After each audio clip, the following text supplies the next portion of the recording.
On behalf of Cumorn and we at by Heritage Forum and the people of Fordstown, we'll welcome you here to commemorate not just the Croppies who died here, but also those that took part in the 1798 rising.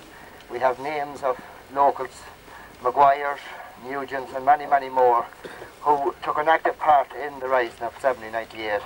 But mostly we're here today to commemorate Wexford men who lost their lives here in an ambush in 1798. And I would like to call on Jimmy Fagan to say a few words about the occasion. Thank you.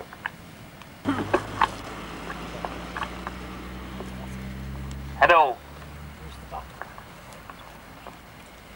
Yes, we are blessed here with a good fine evening to commemorate those people that lost their lives here 200 years ago.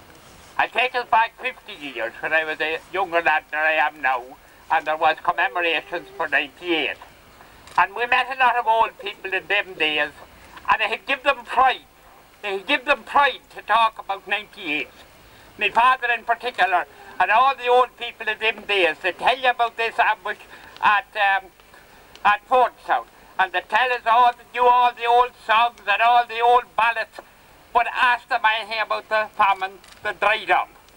But 98, they were proud of the men, they were proud of Ireland, and they were proud of the people that gave their lives for the cause of freedom.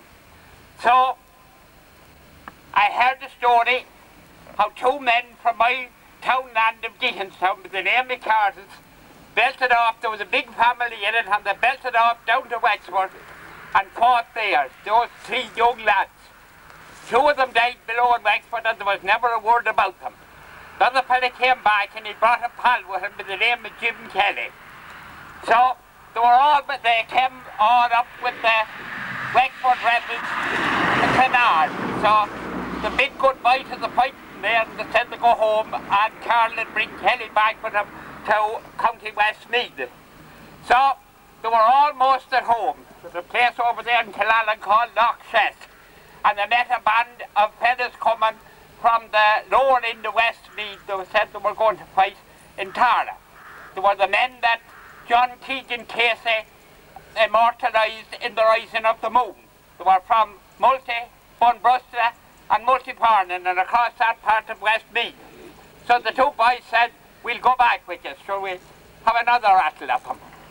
So the two boys went back with them, and sure, it was Irish language, and they were singing Irish songs, I suppose, when the informers and PIKEMEN called them, they had the Celt militia ready for them here. So they scattered them. Some of them died, some Wexford people died. The Westmeath fellas belted back for Multy and across there. They went across Clorton, and the soldiers followed them.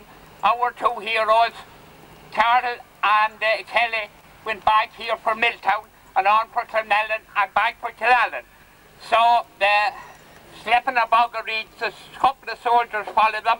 The sleeping of Bogger Reeds that night, and in the morning they heard a cart heading for Dublin, or it said it must be. So there was a man from Dromone going with a load of hay to Dublin, and he says he'd bring Carl with him. And he tried to get him to America. He couldn't stay around. And Kelly was told to go to Brownstown to a family called Parsley's.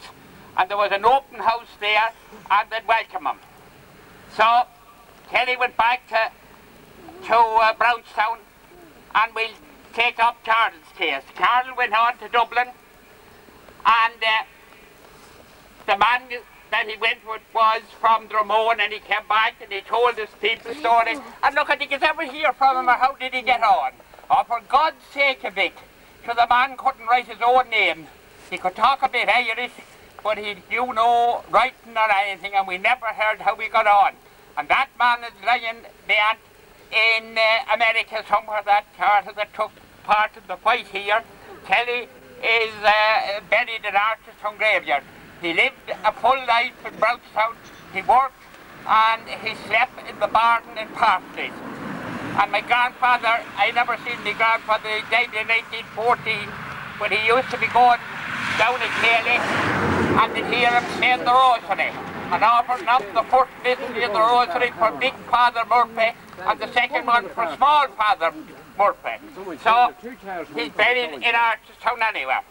And thanks to the people that getting a plaque on the wall at Archestown Graveyard in memory of that Wexford Croppie, Jim Kelly. So thanks very much for that. So